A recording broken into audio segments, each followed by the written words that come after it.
ఇక్కడున్న ప్రజలు మీకు ఓటు వేయలేదా? మిమ్మల్ని ఎంపీలను చెయ్యలేదా? మీరు కేంద్రంలో ప్రభుత్వంలో లేరా? ఇవాళ పదే పదే నువ్వేం చేసినావని నన్ను అడుగుతురు.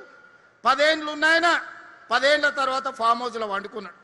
12 ఏళ్ళు అయింది నరేంద్ర మోడీ వచ్చి. 2 ఏళ్లలోనే ఏమి చేయలేదని నన్ను అడుగుతురు కదా. అసెంబ్లీకి రాండి. 10 ఏళ్లలో ఆయన ఏం చేసిండో, 12 ఏళ్ళలో మోడీ ఏం చేసిండో, 2 ఏళ్లలో నేనేం చేసిండో నేను చర్చ పెడతా. మా పిఎస్సి చైర్మన్ అరకపూడి గాంధీ గారితోనే నేను సమాధానం ఇప్పిస్తా.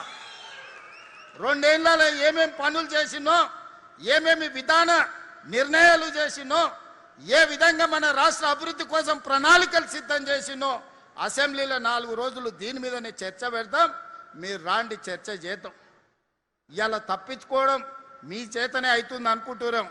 కానీ ఎలుకకు పొగబెట్టి బయటకు ఎట్లా తేవాళ్ళనో మా కార్యకర్తలందరికీ తెలుసు. మీరు అనుకుంటున్నాం ఎప్పటికీ మోసం చేస్తామని. వాళ్ళని చూడురి, మున్సిపల్లో చిన్న వార్డు మెంబర్కి ఎన్నికలు ఉంటే మోడీకి చూసి ఓటేయండి అంటారు.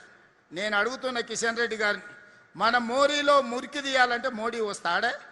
ఈడున్నోడు ఎవడన్నా సక్కనైనోడు ఉండాలి. పెళ్లి పెద్దని చూసి పిల్లగానికి పిల్లని ఇస్తే వాడు సంసారం చేయకపోతే పెళ్లి పెద్దని అడుగుతామా? ఇవాళ ఈడ ఓట్లు వేసేటోడు మనకు పని చేసేటోడు అయి ఉండాలి. మనకు అందుబాటులో ఉన్నోడు కావాలి. మన సమస్యలు తెలిసినోడు కావాలి.